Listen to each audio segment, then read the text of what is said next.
మీ పేరు బాబాయ్? బ్రహ్మారెడ్డి గారు. ఏం చేస్తుంటారు బాబాయ్ గారు? కూలి పని చేస్తుంటారు.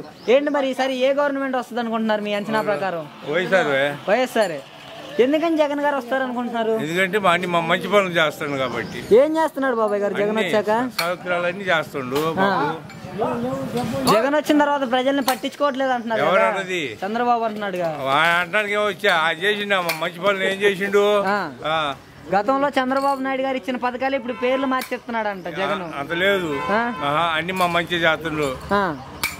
పథకాలన్నీ అమలు పడుతున్నాడు. మరి పథకాలు ఇచ్చి సోమరిపోతులు చేస్తున్నాడు అంటే జనాల్ని. ఎవరు? జగన్. ఆయన కామంటుండ మనల్ని సోమరిపోతులు మంచిగా తీసుకోమంటుండు, అన్ని పనులు చేసుకోమంటుండు.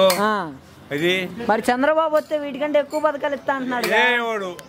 వీళ్ళంతా పోతారు వైకుంఠానికి. మరి ఇన్ని పార్టీలు ఏకమవుతున్నాయి. ఎన్ని అయినా ఏం కాదు.